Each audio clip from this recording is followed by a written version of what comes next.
It was a small store, tucked away on a quiet street I passed every day, yet never thought much about. It wasn't anything special, just an old corner shop with a faded sign that read, "Curiosities and Antiques." The kind of place you might walk past without a second glance. But for some reason, that afternoon, I decided to step inside.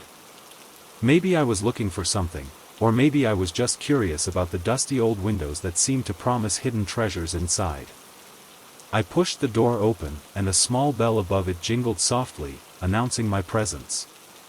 The smell hit me first, a mixture of aged wood, old paper, and something vaguely metallic. It wasn't unpleasant, just heavy, like a memory you couldn't quite place. The store was dim, the lights overhead casting long, strange shadows across the wooden floor. Shelves lined the walls, filled with an assortment of items that seemed as random as they were ancient: old clocks, tarnished silver trays, faded paintings, and fragile glass bottles filled with strange liquids. The whole place felt like stepping into another time, another world. There was a kind of quiet chaos to it all, the kind of disorganized charm that made you want to touch everything, to search for something hidden in the clutter. I wandered through the aisles, slowly at first, taking in the strange items that filled the store. It was as if each object had a history, a story to tell, but they were all locked away, waiting for someone to unlock them. I ran my fingers over the spines of old books, their leather covers cracked and worn. I paused in front of a tall glass case that contained a collection of odd trinkets, small, intricate carvings, tiny brass keys, old coins. I couldn't help but feel like I was trespassing in a place that wasn't meant for me. I turned a corner and spotted a small wooden door at the back of the store, almost hidden from view. It was cracked slightly open, and I could just make out a dim, flickering light from within. Curiosity got the better of me, and I made my way toward it. When I pushed the door open, it creaked loudly, but instead of a back room or a storage area like I expected, I found myself stepping into a completely different part of the store. Everything was different. The room was brighter, the air lighter, though still thick with the scent of aged wood and dust. The walls were lined with bookshelves, but these books weren't ancient or dusty, they were new, their spines shiny and colorful. The floor was polished, the shelves neatly organized. The items on display weren't odd curiosities, but carefully curated collections of art and modern antiques. There was even a small counter in the corner, a cash register gleaming in the soft light. I took a step back, confused. I hadn't seen this room before, and yet, it felt like I had somehow walked into an entirely new store. The transition from the cluttered, dark corner to this neat, bright space felt jarring, like I had crossed a threshold into a different world. I looked around again, half expecting to see the same old dusty shelves and faded antiques, but no, the store in front of me was different. Cleaner. Modern. Almost too polished. I turned around, ready to leave and retrace my steps, but the door I had just come through was gone. In its place was just a blank wall. My heart started to beat a little faster. Had I imagined it? Had I simply gone deeper into the store and gotten confused? I ran my fingers along the walls, searching for the door, but there was nothing. Only more shelves, more books, more items that felt strangely out of place in the store I had originally entered. I took a deep breath, trying to calm myself.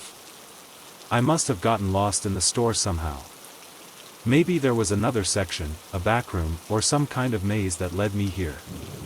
I walked through the aisles, slowly, trying to find an exit or a way back to the original part of the shop, but the layout was unfamiliar. Nothing was where it had been before.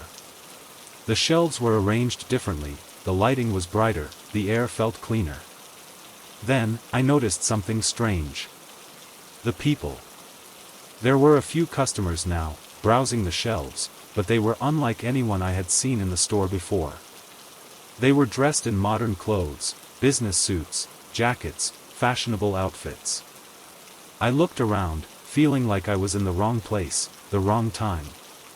I hadn't seen any of them when I first entered, and now, they were all browsing, chatting quietly, inspecting the items with a kind of familiarity that unsettled me. I turned to leave, but as I stepped toward the door, something stopped me. I turned around and looked again at the displays, at the art, the carefully arranged antiques, and that's when I saw it. The object on the counter. It was an old, tarnished pocket watch, its brass surface scratched and worn. But it wasn't just any pocket watch. It was the same one I had seen in the first room, the dusty, cluttered space. The one I had touched, just before I had walked toward the back door. How could it be here? How could it have moved from the back room to the counter in the front? I reached for it without thinking, my fingers trembling as I picked it up. It was cold, heavier than I expected, and as soon as my fingers closed around it, a strange shiver ran through me. The face of the watch glinted in the light, the hands frozen in time at 2:17. I looked around again, but the store had changed again. The room was back to the original, cluttered state. The shelves, the old books, the dingy lighting, it was the same as it had been when I first stepped inside. The bright, modern space I had been in moments ago had vanished, replaced by the old, familiar chaos. I took a step back, my breath quickening. I had no idea what was happening, what I had walked into. I turned and bolted for the door, but when I reached it, it opened onto the same street I had walked into before. The world outside was the same. The traffic, the people on the sidewalk, the fading light of the afternoon, it all looked the same. I stood there for a moment, my heart racing, trying to make sense of everything. The store, the rooms, the objects that seemed to move on their own, everything had shifted, and I couldn't figure out why. But one thing was certain, I had been there before. Somehow, I had crossed into a place I couldn't understand, a place where time and space didn't follow the rules. I looked down at the pocket watch in my hand. The hands were still frozen at 2:17. And I realized, with an unsettling certainty, that I was trapped. I had entered a store that didn't follow time, and no matter what I did, I would never truly leave. And somehow, I knew that I would find myself back there again. The store would change again. And again. Because it always had. I stepped out onto the street, the watch heavy in my hand, and wondered how long it would take before I crossed the same threshold again. I was just passing through the park, the sun beginning to set, casting a warm orange glow across the trees. It had been one of those rare moments where the day had unfolded perfectly, no stress, no hurry. I had spent the afternoon running errands, and now, as I made my way toward the exit of the park, I was hoping to get home and relax before the evening fully took over. That's when I saw her. She was standing by the fountain, just a few steps ahead of me, her back turned. She had long, dark hair that cascaded down her back, a light jacket on her shoulders, and was gazing down into the water, lost in thought. At first, I didn't think much of her. There were always people around the fountain, some taking photos, others just pausing to admire the view. But as I approached, something made me stop. The air shifted slightly, and I found myself staring at her, drawn to something in her posture, in the way she stood so still. It was like she was waiting for something, or someone. I had seen that look before, on faces of people who were deep in thought, yet there was something else about it. Something unsettling. She must have sensed my presence, because without turning around, she spoke. "Do you come here often?" Her voice was soft, yet it carried a certain weight to it, like she already knew something about me. I was caught off guard. I hadn't expected her to speak, and I certainly didn't know how to respond. I stood there for a moment, feeling the odd sensation of being both noticed and unseen at the same time. Sometimes, I said, unsure if that was the answer she wanted. I had never seen her before, but something about her seemed strangely familiar, as if I should know her. Maybe it was just the way she carried herself, the way she stood by the fountain like she was part of it, blending into the scene. She smiled then, a warm, knowing smile, though it was tinged with something I couldn't quite place.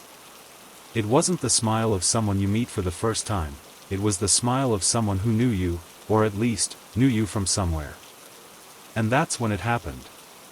As she smiled, her reflection in the fountain's water didn't change. I froze. It was subtle at first, like a glitch in my perception, but when I looked closer, I realized that her reflection was still in the same position it had been before she had smiled. It was as if the reflection hadn't moved, as if it was locked in time while the real her, standing above the water, shifted and smiled. It was unnerving, like watching someone in a mirror who hadn't realized they were being mirrored. I tried to ignore it, tried to chalk it up to the odd angle or the strange way the light was bouncing off the water. Maybe it was the angle of the sun, or maybe I was just tired. But no. The reflection stayed exactly where it was, while she shifted in real time, the smile growing wider. Is something wrong? Her voice broke through my thoughts, pulling me back. She hadn't moved. Still smiling, still standing exactly where she had been, as though the world around her hadn't shifted in the slightest. I forced myself to shake my head. No, just a little tired, I think. I tried to laugh it off, but the words felt hollow even to my own ears. I know, she said softly, her smile not faltering. You're searching for something. But it's right in front of you. I wasn't sure what she meant, but before I could ask, she turned slowly, deliberately, and started to walk away. Her steps were measured, almost too graceful, like she had been rehearsing them for years. I watched her, my mind racing, my heart thudding in my chest. I should have just walked away. I should have ignored it, let it go. But I couldn't. I turned back to the fountain. Her reflection was still there, smiling. It hadn't moved an inch. I stepped forward, my feet feeling heavy, as I stared at the water. Her reflection wasn't distorted, wasn't blurred by the movement of the rippling water. It was perfectly still, frozen in time. I blinked, and then it happened. Slowly, almost imperceptibly, her reflection began to shift. The smile didn't change, but something in her eyes and the reflection, darkened. They became deeper, colder, like they had seen things I couldn't even imagine. And in that moment, I felt something shift inside me, like I was seeing something I wasn't meant to see. I turned away, my heart racing, and when I looked up, she was gone. The spot where she had stood was empty, as though she had never been there. I glanced around, but there was no sign of her, no footsteps, no trace of the woman who had spoken to me just moments ago. The park was empty. Silent. I looked back at the fountain one more time, hoping the reflection would have changed, hoping the unsettling feeling would fade. But it hadn't. Her reflection was still there, still smiling, still looking at me with those cold, distant eyes. I didn't understand what I had just experienced, what it all meant, but something inside me told me I wasn't supposed to know. The reflection, the way it didn't match her movements, the way it felt like I was caught in some kind of loop, none of it made sense. But as I walked away, the voice came back to me, soft and quiet, as though it were right behind me, remember me. The words drifted through my mind as I left the park, and no matter how far I walked, no matter how fast I tried to go, they stayed with me. That smile. The reflection. The way it hadn't moved. I could still hear it, as clear as day. Remember me. And I realized then that I would never forget her. Because no matter how far I went, her reflection would always be waiting for me, frozen in time, just behind me. It started like any other evening. The kind where the weight of the day, of everything I hadn't yet finished, hung over me. I had been working late again, the glow of my desk lamp casting long shadows against the walls of my tiny apartment. The air was thick with the hum of the city outside, distant traffic, occasional sirens, the soft murmur of life continuing, as it always did. I was tired, drained, the way you get after staring at a screen for too long. So I decided to take a break. Just a quick one. I got up, stretching out the stiffness in my back, and went to the kitchen to grab a glass of water. I glanced at the clock on the wall as I passed by it. It was a simple clock, the kind you find at any thrift store, nothing fancy, just a white face with black numbers, ticking away the hours as they passed. I had bought it a few months ago, and it had been hanging on the wall ever since, marking time like any other clock. Nothing special about it. But that night, as I walked past, I noticed something strange. The second hand was moving backwards. I blinked, not quite processing it at first. It was such a small thing, a simple detail, that my mind tried to dismiss it as nothing. But when I looked again, I saw it more clearly. There it was, unmistakable, the second hand traveling counterclockwise, retreating into the past, instead of moving forward. It didn't make sense. I took a step closer, my breath catching in my chest. The clock wasn't just ticking backwards, it was as though the time was unraveling, pulling away from itself. I watched, transfixed, as the second hand ticked back, a slow, deliberate movement, returning to a time that had already passed. It shouldn't have been possible. Clocks don't tick backwards. Time doesn't rewind itself. But there it was, happening right in front of me. The room seemed to grow still, as if the world had paused, held in place by the impossible sight before me. The quiet tick of the clock was the only sound, growing louder as I stood there, watching. It was like I had stumbled into a moment where the rules of time had broken down, where something fundamental had gone wrong. The second hand passed through the seconds that had already been, pulling them back into place, like it was erasing the last few minutes. I wanted to stop it. I wanted to reach up and fix it, to pull the second hand back to where it belonged. But I couldn't move. My feet felt like they were glued to the floor, my body frozen, unable to tear my eyes away from the clock. And then something else happened. The minute hand started to move backwards too. Slowly at first, just a small shift in the direction it was pointing, but then more steadily, like the entire clock was being forced to follow the strange rhythm. Time itself was being rewound, but I couldn't feel it happening. The world around me didn't seem to change. The traffic outside still hummed in the background. The city was still alive, still moving forward. But the clock was pulling everything back. I stepped away from the wall, trying to collect myself, trying to shake off the irrational fear creeping into my chest. I told myself it was nothing. Maybe the clock was broken, or maybe it was some weird malfunction I didn't understand. I reached up to stop it, my fingers brushing against the edge of the clock's glass face. But just as I touched it, everything went still.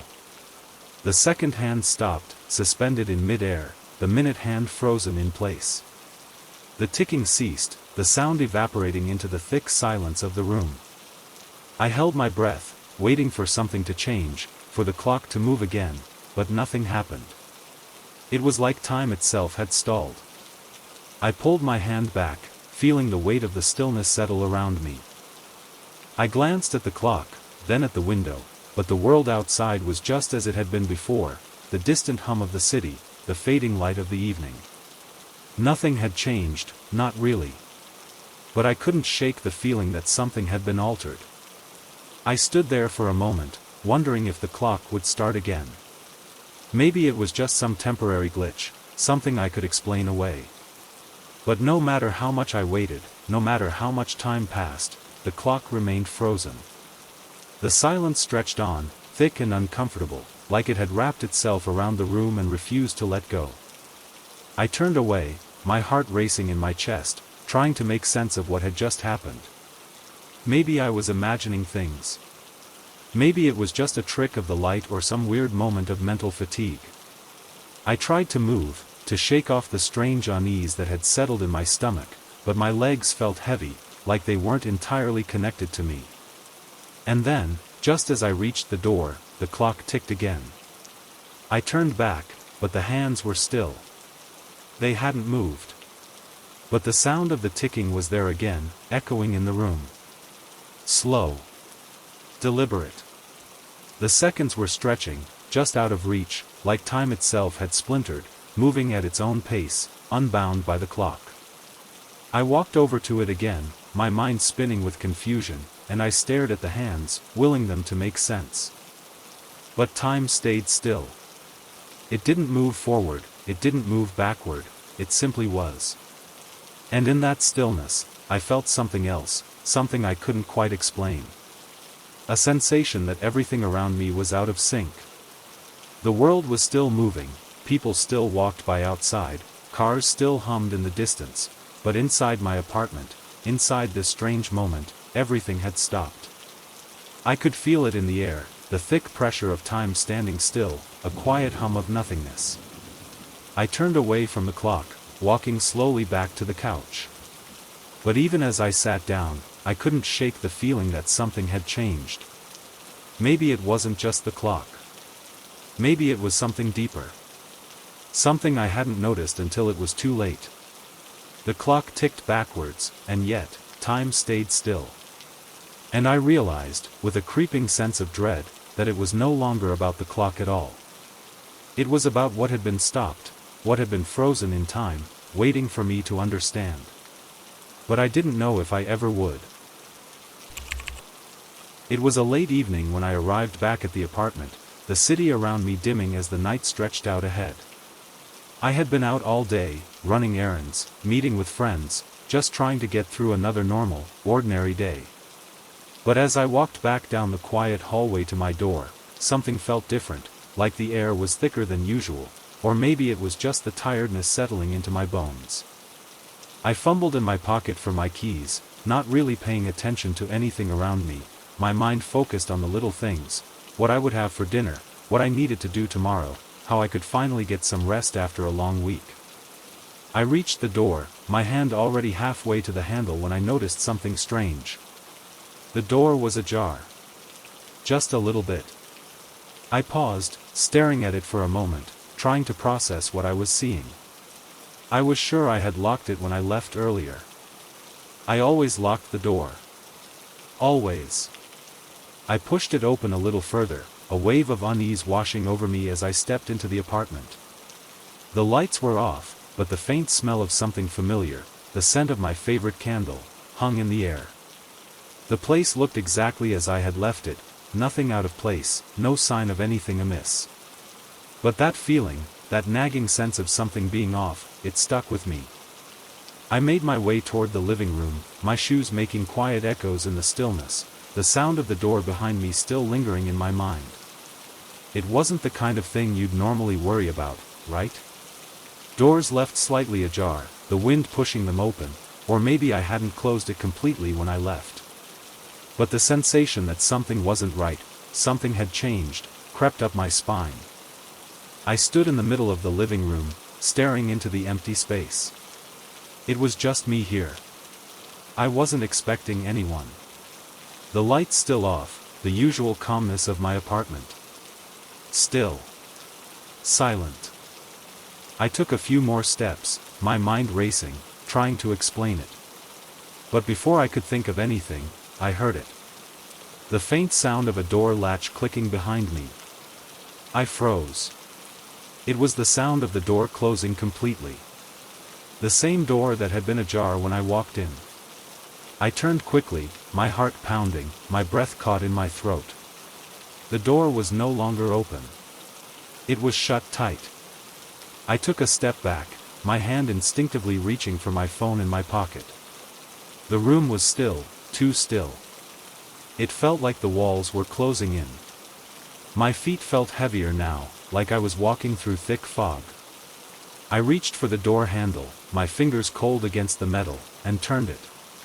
But it didn't move. It was locked. My breath caught in my chest as I tugged at the handle, my pulse quickening with each failed attempt to open it. I pulled harder, panic starting to rise, the sound of my breath in my ears drowning out everything else. The door was locked from the inside. I stumbled back, my hand trembling as I looked around the room, the same four walls, the same familiar space. But it didn't feel familiar anymore. It didn't feel safe. I knew something was wrong. I knew I hadn't locked that door. But now, it was locked. And the more I tried to reason with myself, the more the unease crept into my thoughts, pulling at the edges of my mind. I tried the door again, harder this time. Nothing. The handle remained immovable. I pressed my ear against the door, straining to hear anything, but all I could hear was the pounding of my own heart. I turned and quickly checked the windows. Locked. Every single one. There was no way out. There was nothing unusual about the locks or the windows themselves, but the sense of being trapped was growing. The door, the windows, nothing was open. It was as if the apartment had suddenly become a cage, with no way to escape. The room felt smaller now. The air felt heavy, thick with tension.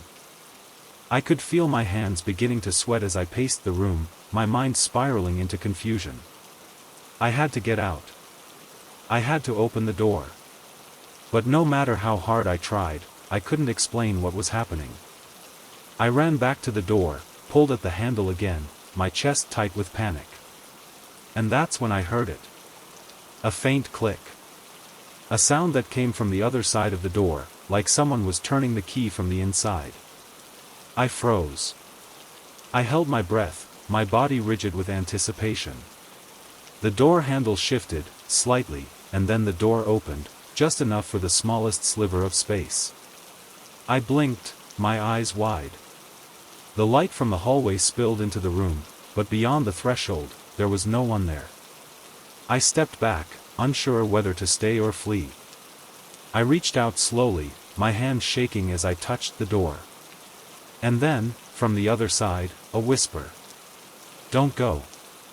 I jerked my hand back as if I had been burned. My heart stopped. I didn't know what was happening. The voice was soft, almost a breath against my ear, but it had come from the other side of the door. It was a voice I didn't recognize. A voice that felt far too familiar. I couldn't move. I couldn't think. I was rooted to the spot, standing in the quiet, dimly lit room, facing the door that had just opened by itself. I knew, without any doubt, that I was not alone. I was never alone. The room felt colder now, the shadows stretching longer, filling the space around me with an unease that grew deeper with each passing second. And even though the door was open, even though I could have left, I couldn't. I couldn't bring myself to walk through it. The door, the one that had been locked, was now wide open, as if inviting me into something. Something else.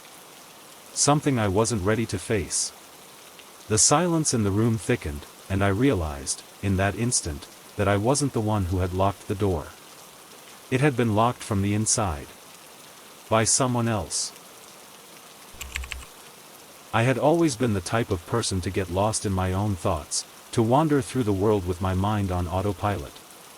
My walks, my routines, they were all the same, predictable, comfortable.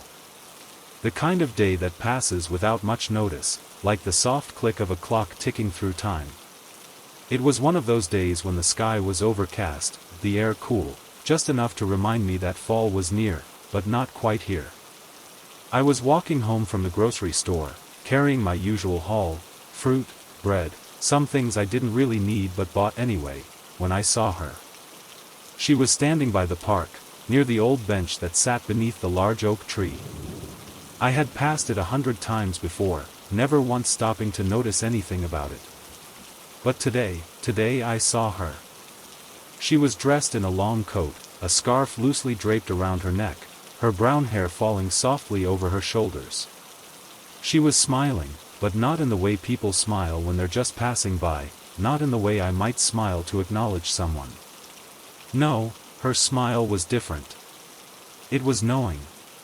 As if she was waiting for something, someone to notice her. And then, she waved. It wasn't a big gesture, nothing dramatic. Just a subtle wave, a quiet invitation for me to look, for me to acknowledge her presence. But I was already looking the other way. My eyes had already moved past her, already focused on the street ahead, on the people around me, on the mundane world that had always felt so familiar. I don't know why I didn't look back. Maybe it was the weight of the groceries in my arms, or the sound of the cars passing by, or maybe I just didn't think it mattered. But as I walked on, something lingered in the back of my mind, a strange feeling that I had missed something, something important. Something that I wasn't supposed to ignore. I didn't give it much thought at first. I had places to be, things to do, and I couldn't waste time wondering about a woman I didn't even know. But as I rounded the corner, heading down the next street, I heard it. A sound. A voice, or maybe it was just the wind, but it was faint, like an echo in the back of my mind. At first, I thought I had imagined it. But then it came again, clearer this time. Look back. I stopped, my breath catching in my throat. I wasn't sure if the words had come from my own thoughts or if they had been spoken aloud. I turned slowly, my eyes scanning the street behind me, searching for something I couldn't name. And there she was. Standing by the park, exactly where I had seen her before. But this time, it was different. She was still smiling, but there was something in her eyes, something that felt unsettling. Her gaze was fixed on me, unblinking, as if she were waiting for me to make a decision, to understand something that I didn't yet comprehend. I stood there for a moment, frozen, my heart pounding in my chest. I wanted to look away, but I couldn't. It was as though her eyes held me in place, as if the world around me had stopped moving, and the only thing that mattered was her. I shook my head, trying to pull myself together. There was no reason to get caught up in this. It was just some stranger, some passerby, and it didn't mean anything. I had been walking, lost in my own thoughts, just like I always did. But the longer I stood there, staring at her, the more the feeling grew. The sense that something was wrong. The wind shifted, and for the briefest moment, I thought I saw her move. Just a small motion, like a shift of her head, as if she was preparing to turn, to walk away. But then I blinked, and she was still standing there. Still smiling. Look closer, the voice said again, this time louder, more insistent. I couldn't understand it. I couldn't understand why I was still standing here, looking at a woman I didn't know, a woman who was still waving at me even though I wasn't looking. I glanced down at the groceries in my hands, at the path ahead, and then back at her. But the moment I turned away, the moment I decided to leave, something shifted.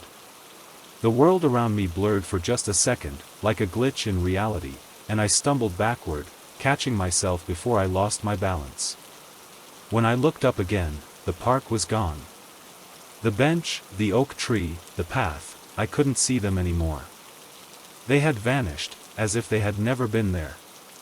Instead, the street stretched on, endless, the familiar buildings now feeling strange, unfamiliar.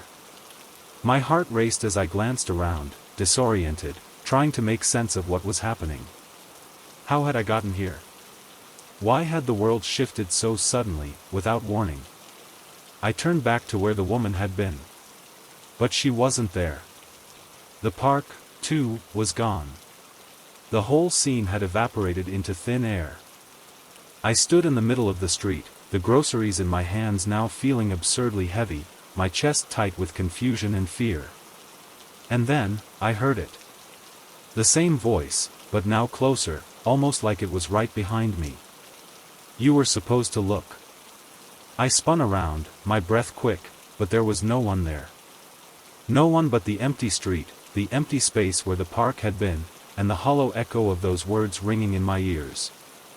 I don't know how long I stood there, trying to understand what had just happened, what was happening to me. It didn't make sense. The world had changed, and yet, it hadn't. The city was still the same, but my connection to it felt broken, as if I had missed something crucial, something that had slipped away while I wasn't paying attention. I walked home that evening, my steps slow and deliberate, but the feeling never left me. The image of her, standing there, waiting. Her smile, her eyes. And the wave. The wave that I hadn't responded to, the one that I had ignored, not thinking it meant anything.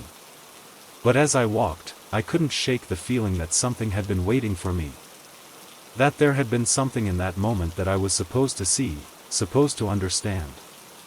And I had missed it. I walked through my front door, the familiar sound of the lock clicking behind me, and for the first time, the quiet of my apartment felt like a cage. And the voice, her voice, lingered in my mind. Asterisk, you were supposed to look. Asterisk, I couldn't escape it. Because no matter how hard I tried, I knew one thing for certain. She had been waiting for me all along. It was one of those mornings where everything seemed to blur together. The kind of day where you wake up to the sound of rain against your window, the sky heavy with clouds, and the world outside still half asleep. I hadn't planned on stopping anywhere, but as I walked down the familiar street, my feet led me to the cafe I always passed by on my way to work. It was a small, cozy place, one of those corner cafes that looked like it belonged in another time. The smell of fresh coffee always spilled out into the street, inviting me in, even though I rarely had time to stop. This time, though, I decided to go in. The bell above the door jingled softly as I pushed it open, the warmth of the cafe embracing me immediately. The air smelled of espresso and something sweet, and the low hum of quiet conversations and soft music filled the space. It was the usual ambience, the kind that made you feel like time slowed down for just a moment. I walked up to the counter, glancing around to see if there was a seat available. There were a few people scattered throughout the cafe, sipping their drinks, reading their newspapers, or lost in conversation. The barista behind the counter looked up and smiled at me as I ordered my coffee, a simple black drip brew, nothing fancy, just what I needed to get through the day. As I waited for my drink, I took in the atmosphere of the place, the soft murmur of voices, the clink of ceramic mugs. It all felt so familiar. I had been here dozens of times, and every time it felt like I was stepping into a small piece of calm in the middle of a hectic world. But then, as I turned to find a seat, something strange happened. The people inside the cafe were wrong. At first, I didn't quite realize what was bothering me. They were just sitting there, drinking their coffee, reading their books, and yet, something about them felt off. I walked past a table where two people were sitting, their heads bent together in quiet conversation, but their faces didn't look right. The woman's eyes were too wide, her expression too still, like she was frozen in place. The man across from her was speaking, but his lips didn't quite match the words. It was like watching a bad lip sync. I blinked, looked away, and tried to brush off the feeling. I was tired, maybe just imagining things, I told myself. The rain had made the morning dark and gray, and I was probably just a little out of it. But as I sat down at an empty table near the window, I couldn't shake the feeling that something was wrong. The cafe, the people, everything looked the same, but it didn't feel the same. I tried to focus on my coffee, on the steam rising from the cup, but every time I glanced around, I couldn't help but notice the strange, unfamiliarity of it all. The couple in the corner were still talking, but they weren't looking at each other. The woman was staring straight ahead, her eyes fixed on something that wasn't there. The man, too, wasn't looking at her. His eyes were empty, hollow, like he wasn't really seeing anything at all. And the barista, he was still behind the counter, but there was something about the way he moved, almost robotic, like he wasn't actually there in the way a person should be. I shook my head, trying to clear the fog from my mind. This was ridiculous. I had been here 100 times before. Nothing was different. And yet, everything felt strange. The sounds of the cafe, the laughter, the clinking of mugs, felt muffled, as if I were hearing them through a thick glass window. The world inside this cafe had turned into something slightly out of sync, as though it had all shifted just a little too far from the reality I knew. I stood up abruptly, feeling the need to leave, to get out of there, but as I reached the door, I stopped. The people around me were still the same, sitting still, staring into space, their conversations coming in short bursts but never quite aligning. I turned back to the counter, my eyes falling on the barista once more. He was no longer moving. His hands were frozen in place, the coffee machine still running but his body utterly still. I felt a chill creep up my spine. And then it hit me. The people, these people, I didn't know them. I had never seen them before. And yet, I had been so sure I had walked into this cafe 1,000 times, so sure that I had recognized these faces, the comforting familiarity of this space. But now? Now, they were all strangers. I didn't know any of them. Not a single person. Their faces were all wrong. They were too still, too detached. As if they weren't real at all. I turned quickly, my breath catching in my throat, and pushed through the door. The cold air outside felt like a shock, but it didn't matter. The world outside, the bustling street, the sound of cars passing, was alive. It was normal. I was back in reality. I stood there for a moment, staring at the door of the cafe, my heart pounding in my chest. I wanted to go back, to see if everything was truly as strange as it had seemed. But when I looked up, the cafe door was no longer there. The street was unchanged. The buildings around me still stood. But the cafe, the place where I had just been, had vanished. I looked around, trying to make sense of it. There was no sign of it, no indication that it had ever been there at all. Just the regular, everyday hustle of the city, the faces of strangers passing by. And I realized, in that moment, that I would never be able to explain what had happened inside. The faces, the people, the feeling that the world had shifted just slightly out of sync. It wasn't just that the cafe was gone, it was that I had stepped into a place that wasn't mine, a place where the world had already moved on, where I had missed something crucial.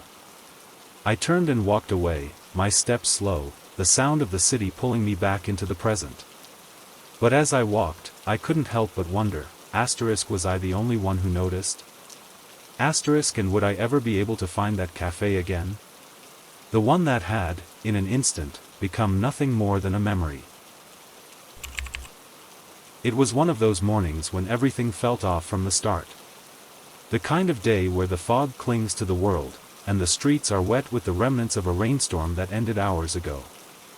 The air felt heavy, thick with an unease I couldn't place. I had woken up late, rushed through my routine, and barely made it to the train station in time.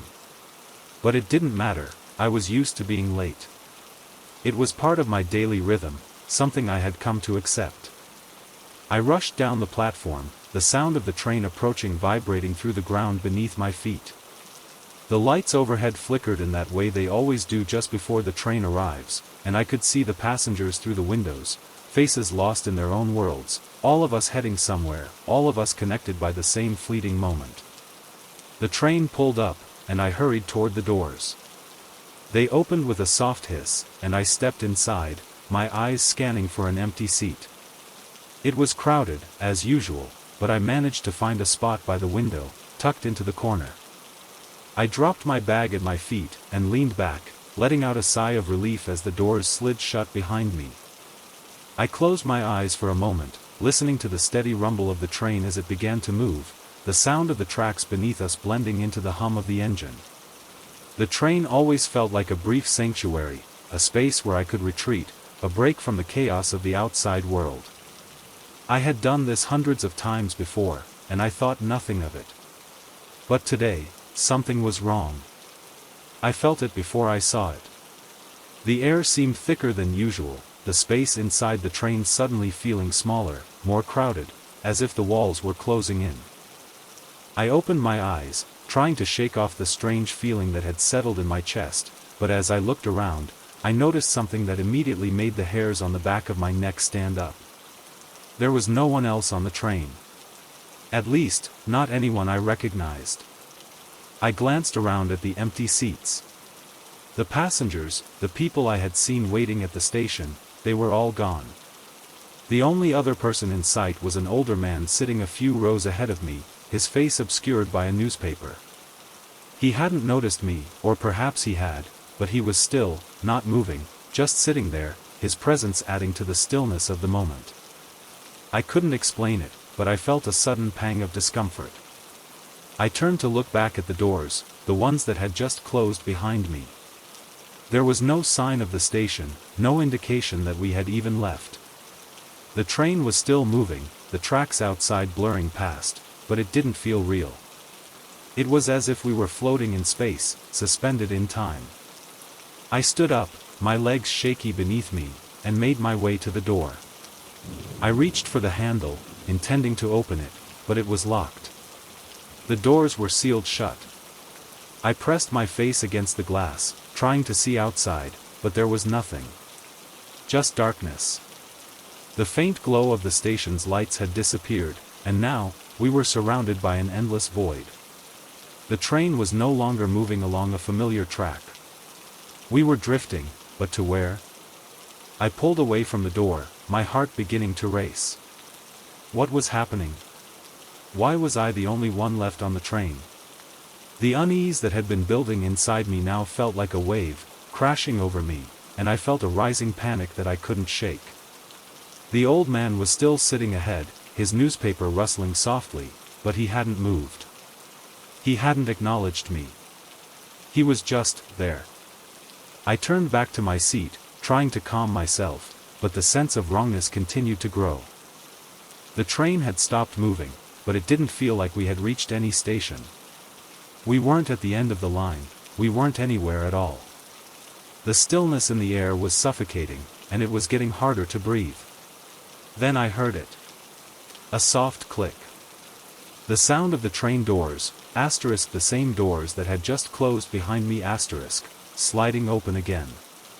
I whipped around, my heart skipping a beat, and saw the door at the far end of the car slowly creaking open. I couldn't explain it, but the moment I saw it, I knew something was wrong. The door wasn't supposed to open. The train hadn't stopped. There was no station. No reason for it to open. I stood frozen for a moment, watching the door. A chill ran through me, and I wanted to call out, but my voice caught in my throat. Instead, I took a cautious step toward the door. The moment I did, I heard a whisper. "Are you coming?" I froze. The voice was soft, barely audible, but it was unmistakable. It came from the darkened space beyond the door, the space that stretched into nothing, into the void that had swallowed the station. My heart pounded in my chest, and I stepped back, my body fighting the urge to move forward. The door creaked again, louder this time, as if it were beckoning me. I stood there, my hands gripping the sides of the seat, unsure of what to do.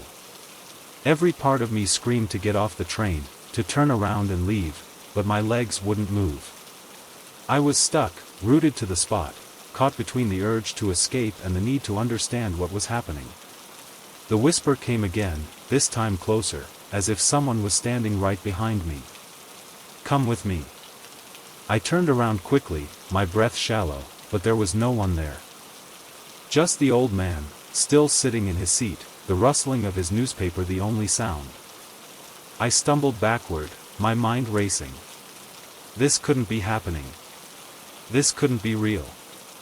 I had boarded this train like any other, expecting nothing more than a quiet ride home.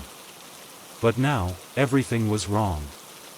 The silence, the darkness, the whispering voice, it was like I had crossed over into a place that didn't follow the rules of reality. I reached for the door again, my hand trembling as I touched the handle. This time, it didn't resist. It opened smoothly, as though the train was giving me a choice, letting me decide whether to step into whatever lay beyond. I took a deep breath and stepped forward. But just as I crossed the threshold, I stopped. The platform outside was empty. The train station was gone. The world was still, silent, empty, but now it felt even more vast, more endless than before. I looked back at the train, at the door I had just come through, and there was no trace of it. No train. No old man. No car. Just the dark, stretching on forever. I was still inside. The doors had never closed. And I realized then, with a chill running through me, that I had never gotten off the train at all. It had already taken me somewhere I didn't want to go. And the moment I stepped through the door, I had already been on board.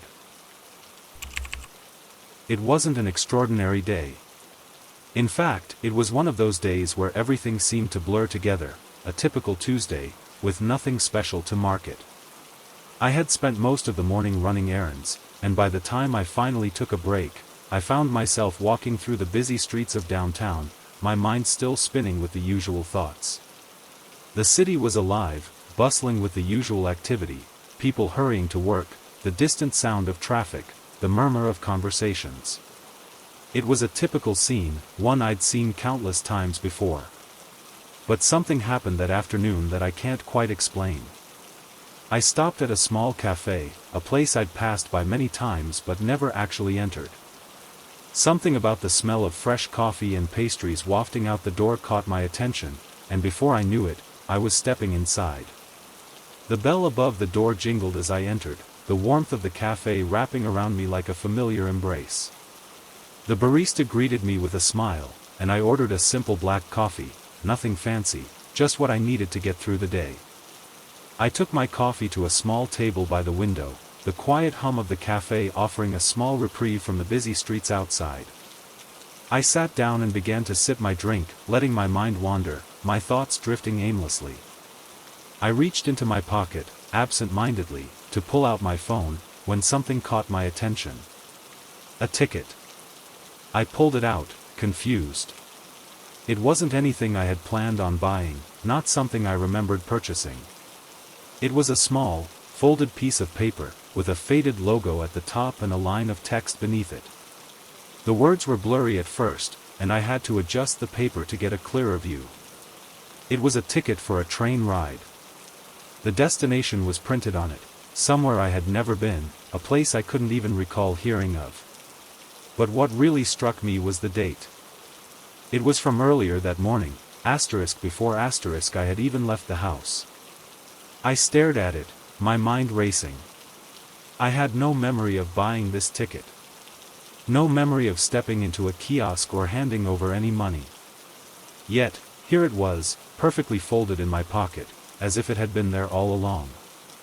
The edges of the paper were soft, slightly worn, like it had been carried around for much longer than a few hours. I looked around the cafe, hoping someone might explain it. Maybe I had bought it absent-mindedly, or maybe I had been handed the ticket by mistake when I'd gotten my coffee. But no one seemed to notice me staring at it, and I felt oddly alone in that moment, like I was holding onto something no one else could see. I put the ticket down on the table, trying to shake off the unsettling feeling that had begun to creep up my spine. Maybe I had been sleepwalking through my day, buying things without realizing it. I had been in a rush, after all. I glanced at the ticket again, trying to make sense of it. The train ride was for a destination far outside the city, a place I didn't recognize, but the train time on the ticket was approaching. I shook my head, feeling a mix of confusion and curiosity.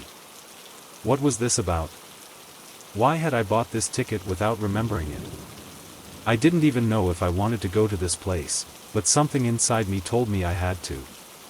I stood up, the ticket still in my hand, and glanced out the window. The thought of boarding that train, going to that unfamiliar destination, gnawed at me. I had to know where it would take me.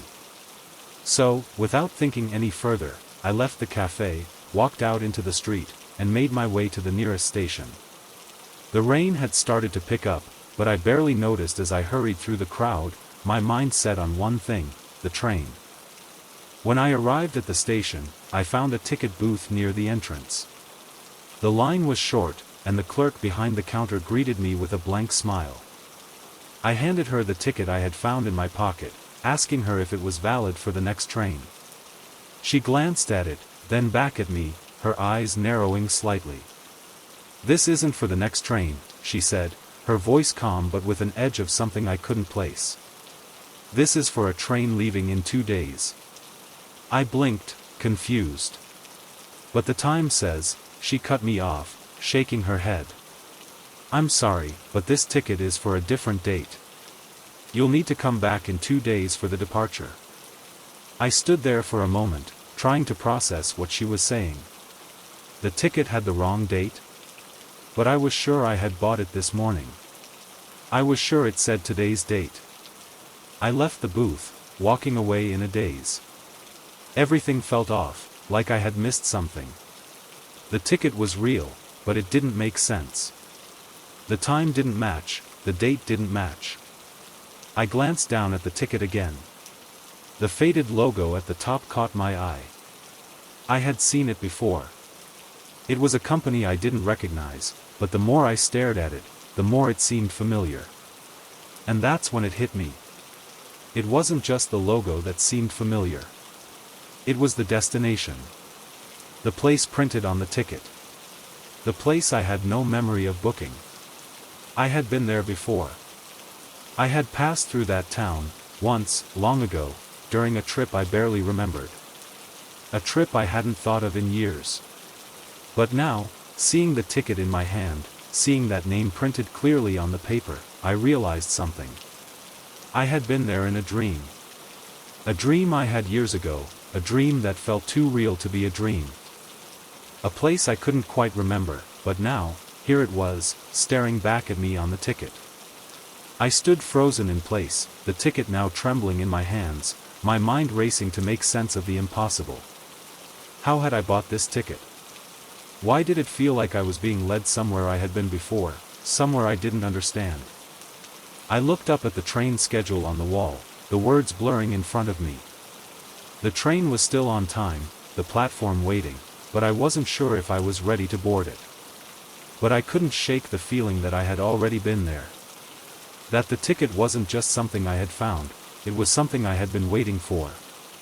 And no matter how much I tried to resist, I knew one thing for sure, I had to go.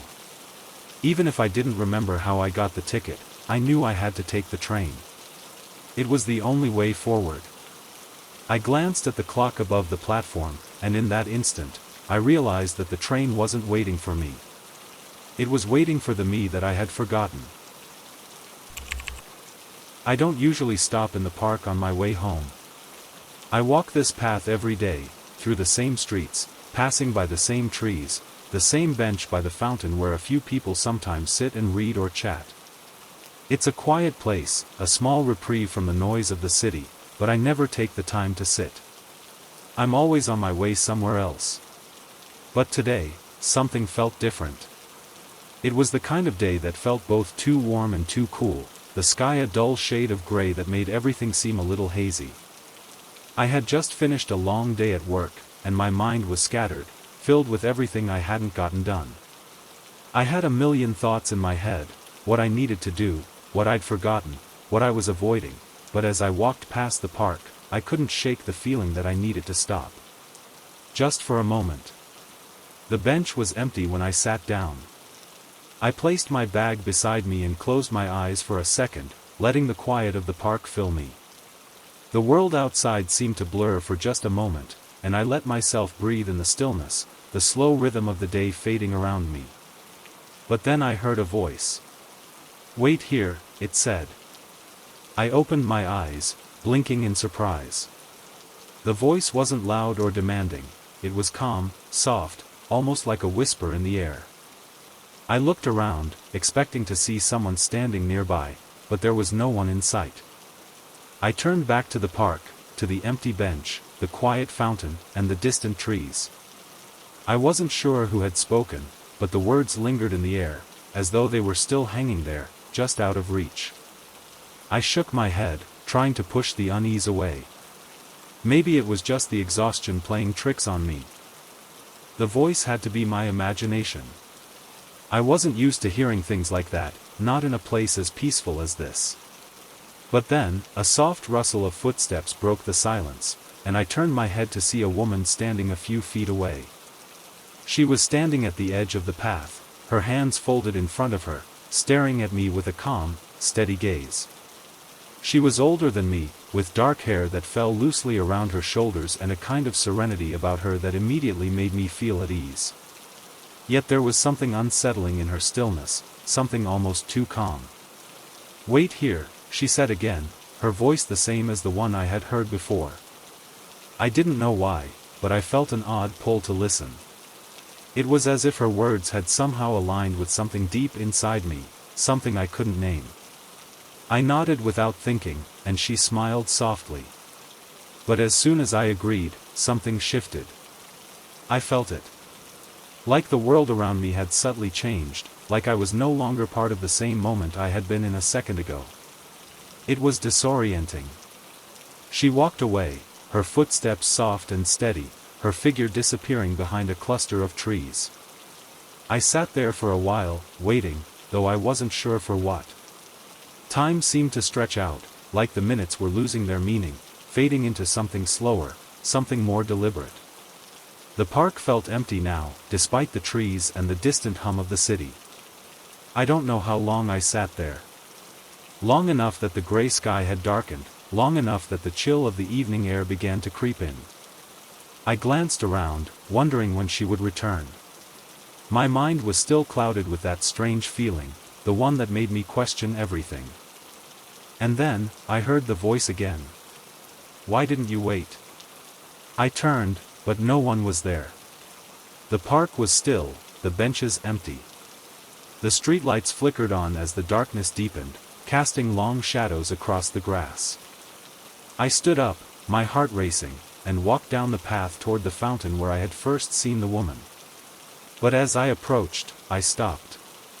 There, sitting on the edge of the fountain, was the woman. She was still, her hands folded in front of her, as if nothing had changed. Her eyes were closed now, and she didn't move when I approached, as though she had been waiting there all along. I stopped a few feet away from her, my breath catching in my chest. The voice, the strange pull to stay, the way I had felt like I needed to listen, it was all too much. I wanted to ask her what was going on, what she wanted from me, but the words wouldn't come. "Why didn't you wait?" she repeated, her voice soft and almost sad. I took a step closer, the ground beneath me suddenly feeling unsteady. I began, but I couldn't finish. The question seemed to weigh more heavily with every second. Before I could say anything else, she stood up. Her movements were slow, deliberate, like she had all the time in the world. She turned toward the park entrance, as though she was expecting me to follow. "Come with me," she said, her voice gentle but firm. And for reasons I couldn't explain, I did. I followed her. We walked together down the winding path, past the trees that seemed to loom larger in the dim light. I glanced around, but nothing looked familiar anymore. The park, the streets outside, even the air around us felt different. The world had shifted in some imperceptible way, and I was left trying to make sense of it, to understand what was happening. She led me to the gate at the edge of the park, but when I looked through it, I saw something else. Beyond the gate, the street was the same, but it wasn't the same place. It was darker. The lights in the distance flickered uncertainly. I stopped, staring at the world beyond the gate. "Where are we going?" I asked, my voice shaking. She didn't answer at first. She simply turned to look at me, and in her eyes, I saw something I couldn't place. A depth, a calmness, and something else, something I hadn't noticed before. "Asterisk, you've always been here, asterisk," she whispered, almost as if to herself. I blinked, confusion settling in. "What do you mean? I've never been here before. This is just the park." She smiled softly, her eyes still fixed on me. "No, you've always been here. You've just never realized it." I tried to understand, but before I could, she stepped through the gate. She didn't turn back, didn't look at me again. I stood there, staring at the gate, the space between us stretching, impossibly long, as if I had been waiting for something I didn't understand.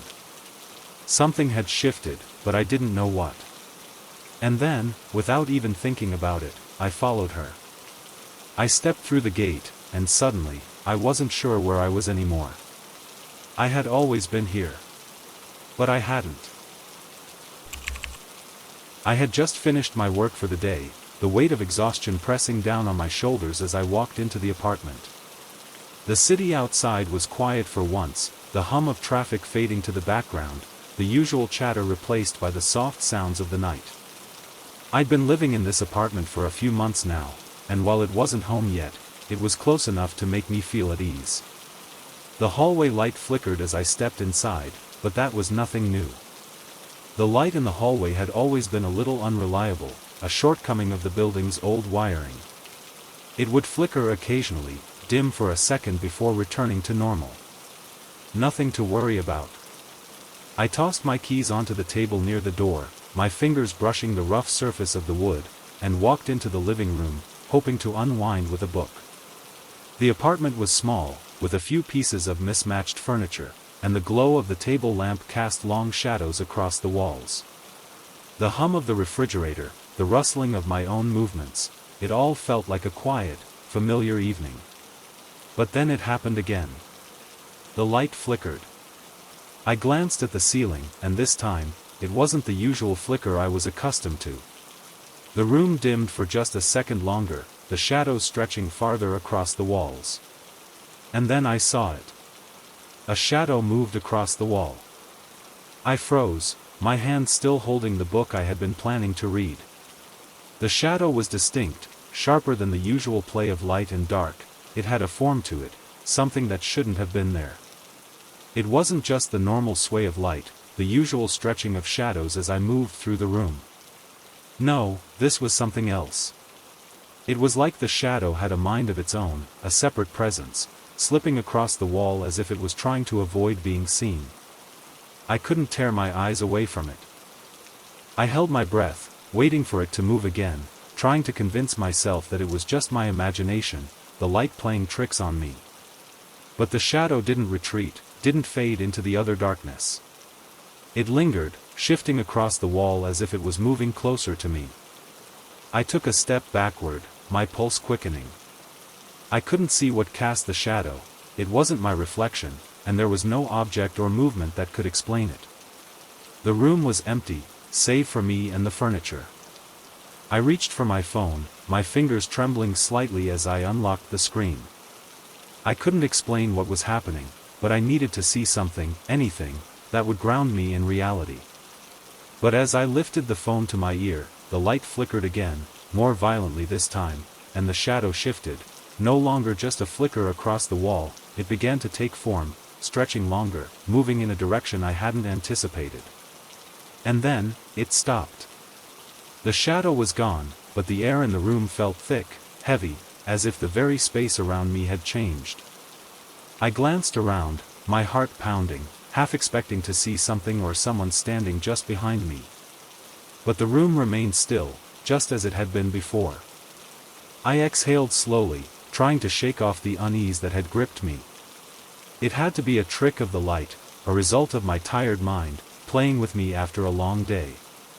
But as I looked around, I couldn't shake the feeling that I was being watched. The clock on the wall ticked steadily, the second hand moving with its usual rhythm. But the tension remained, thickening the air, making it harder to breathe. The shadow had been real. And no matter how much I tried to dismiss it, something inside me knew it wasn't just a figment of my imagination. I turned back to the table, picking up the book again, but I couldn't concentrate. Every corner of the room seemed darker now, the shadows deeper, the walls closing in. I felt as though I wasn't alone anymore, like something was lurking just out of my line of sight. And then I heard it. A soft, almost imperceptible sound, like a whisper, like the faint rustling of something moving just behind me. I whirled around, but the room was still empty. There was no one there. I stood frozen, trying to control my breathing, but my chest tightened with each passing second. The whisper had come from somewhere close, but where? My eyes darted to the corners of the room, the shadows growing larger, the flickering light casting an eerie glow. I could feel something. Something that didn't belong. The whisper came again. Don't turn around. My heart skipped a beat. The words weren't in my head, they were clear, distinct, spoken softly but with a certain force. And they were coming from behind me. I turned slowly, dread crawling up my spine as I faced the wall. There was nothing there, of course. Nothing that I could see. The room was still the same, the shadows still stretched across the walls. But then, something caught my eye. A faint movement, just to the side of the window, a figure, darker than the rest of the shadows, standing just at the edge of the room. I couldn't make out any details, but it was there, shifting, almost imperceptible. And then the light flickered again. This time, the room plunged into darkness for a moment. The world felt like it was holding its breath. And when the light returned, the figure was gone. The room was empty. I couldn't breathe. My hands trembled as I stood there, my mind struggling to make sense of what had just happened. The whisper, the shadow, the figure, it felt like something was teasing me, pulling me deeper into something I wasn't supposed to understand. I didn't know how long I stood there, my feet frozen to the spot, but when I finally moved again, I didn't look around. I didn't dare. The door to my apartment was still open, and all I could think of was getting out, getting somewhere safe, where the darkness didn't linger so close. The moment I stepped outside, the air felt lighter, the oppressive weight lifting. But as I walked down the hallway toward the stairs, I couldn't shake the feeling that something was still waiting for me, just behind the door I had left open, just at the edge of my vision. And then, just as I reached the stairs, I heard it once more. A whisper in the air. "Come back."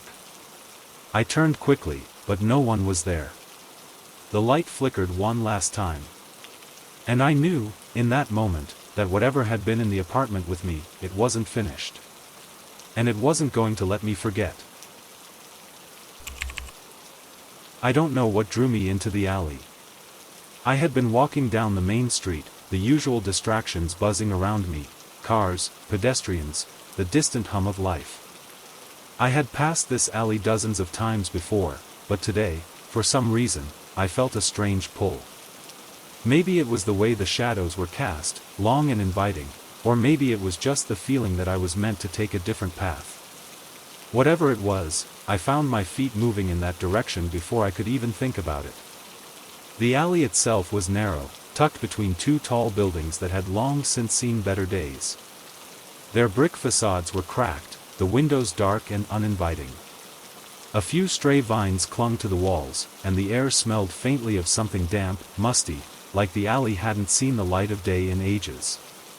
The soft drizzle from the earlier rain made the cobblestones slippery beneath my shoes, but I didn't mind. I walked deeper into the alley, the distant noise of the city now muffled, the walls on either side growing taller, more oppressive. The feeling of being closed in slowly began to sink into me, like a pressure building up inside my chest. It wasn't anything unusual, alleys are often narrow and sometimes unsettling. But this one felt different. It felt like it had a weight, as though it were alive in some way, breathing with me, moving with me. The further I went, the more I noticed how the walls seemed to shift. Not in a physical sense, at least, not in a way I could clearly explain, but they seemed to close in on me, imperceptibly, slowly, like they were narrowing as I walked. It wasn't until I looked up and noticed how much the space above me had become more constricted that I started to feel a creeping unease. The sky had been wide and open when I entered the alley, but now, it felt like the clouds were crowding out the light, like the alley itself was swallowing the outside world. I turned back, but the entrance, the mouth of the alley where I had come from, looked further away than it should have been. I couldn't place it, but it was as if the distance between me and the street had stretched, as though the alley had grown longer in the short time I had been walking. My heart started to race. I glanced around, hoping for some sign that I wasn't imagining things. There was nothing but the narrow walls, the slick stones beneath my feet, and the soft sound of my breathing. The alley was empty, but it felt like I wasn't the only one there. I quickened my pace, hoping to reach the end, to step back into the openness of the street. But the further I walked, the more the walls seemed to move closer together, closing in on me in a way that felt deliberate.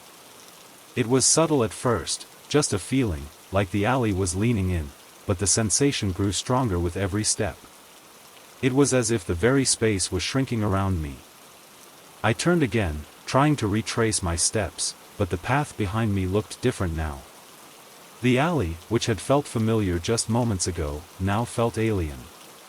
The bricks seemed darker, the shadows deeper. The air grew heavier with every breath I took. I reached for my phone, needing to call someone, needing something to ground me, but when I pulled it from my pocket, the screen was black. It wouldn't turn on. I cursed under my breath, my hands shaking as I tried again, but nothing worked. I didn't know what to do. The walls were closer now, too close. My steps echoed in the silence, each one bouncing back at me like a whisper in an empty room. The alley had become a tunnel, and the exit, the way back, seemed unreachable. Every turn I made, every step I took, only led me further in. I broke into a run. I had to get out. My breath came faster, my heart pounding as I looked for an escape, for a sign of the world beyond. But the alley seemed to stretch endlessly, and no matter how fast I ran, it felt like the walls were closing in just as quickly. I couldn't escape the feeling that I was being drawn into something I couldn't control. And then, as if to answer my panic, the walls did move. A low, grinding sound echoed around me. The bricks shifted, grinding against each other, like a door being slowly closed. I looked up, my mind struggling to process what I was seeing, but the top of the alley had narrowed, the space above me closing off completely. There was no longer a way to escape, no way to turn around. I stood there, frozen, unable to breathe. My chest felt tight as the shadows seemed to deepen, as though the alley was becoming a place where light could no longer exist. I had been here before, I realized. Not physically, but in my mind. There was something familiar about this feeling, the sense of being trapped, of walking a path that was already determined, of moving deeper into a place that existed only to confine me. The more I tried to escape, the tighter it became. The more I ran, the more it drew me in. I turned, trying one last time to retrace my steps, but I couldn't. The alley had changed. It wasn't the same alley anymore. The walls were now completely pressing in on me, forcing me forward, as if I had no choice but to keep moving. The door I had imagined earlier, the one that had shifted, had vanished. It wasn't a place I could escape from. And then, I saw it, a door. It was small, almost hidden in the shadows, tucked away to the side of the alley. It didn't belong there. It was an old wooden door, warped with age, the paint peeling off the edges. It was out of place, as though it had appeared from nowhere. But it was there, just beyond my reach. I stepped forward, my hand shaking as I reached for the doorknob. The air around me had thickened, the weight of it pressing against my chest, and yet, I felt drawn to the door. I had to open it. It felt like the only choice I had left. I turned the knob. But when I pushed the door open, the world on the other side wasn't what I expected. It was the alley. The same narrow path. The same slick stones. The walls were still closing in, and no matter how far I walked, the door I had opened had led me right back to where I started. And I realized, with a sinking feeling, that the alley had never been a place to escape from. It was a place to get lost in. Forever. I'd been walking for what felt like hours, lost in the labyrinth of the city's quiet streets. It wasn't a usual route for me, just a detour after I'd missed the train. I hadn't planned on getting off the main road, but something about the evening, the cool air, the soft light of the street lamps filtering through the trees, pulled me in. I was just following the curves of the pavement, not thinking too much about anything. The city had a certain stillness about it that night, as if the world were holding its breath. I don't know exactly when I noticed her, but she was there, standing on the corner up ahead, leaning against a brick wall. At first, I thought she was just another passerby, lost in thought or waiting for someone. But as I got closer, I couldn't help but notice the way she stood, perfectly still, almost like she wasn't part of the world around her. She wore a long coat, the fabric dark and flowing, and her face was turned slightly to the side, just enough for me to catch the curve of her cheek, the way her hair fell in loose waves. She was striking, in a way that didn't quite belong to the moment, almost otherworldly. As I drew closer, I felt a strange shift, a tug in my chest that made me pause. I couldn't explain it. It wasn't like I was scared, just unsettled. She hadn't moved, hadn't acknowledged me, but somehow, her presence made the air feel thicker, more filled with something I couldn't name. I was about to walk past her when, without turning her head, she spoke. "You've been waiting." The words weren't a question. They were calm, assured, like she already knew the answer. I stopped in my tracks, confused, my heart beating a little faster. I hadn't been waiting for anything, had I? I hadn't seen her before, and I certainly hadn't been standing still long enough to be waiting for something. Sorry, I don't understand," I said, my voice feeling small in the vastness of the street. She tilted her head slightly, her eyes not quite meeting mine, but instead, seeming to look through me, into something beyond. Her smile was small, like she was aware of something I wasn't, and yet it was comforting in its own way. "Don't worry," she said softly, "it's not your time yet." I wasn't sure what she meant by that, but before I could respond, before I could even take another step, she disappeared. One moment, she was there, standing by the wall, the shadows of the streetlights flickering across her face, and the next, she was gone. It was like someone had pressed pause on her existence and then rewound it all the way back. She wasn't there. She wasn't anywhere. I stood frozen, my breath caught in my throat, staring at the empty corner where she had been. My mind scrambled to make sense of it. There had been no footsteps, no movement. One blink, and she was gone. Like she had never been there at all.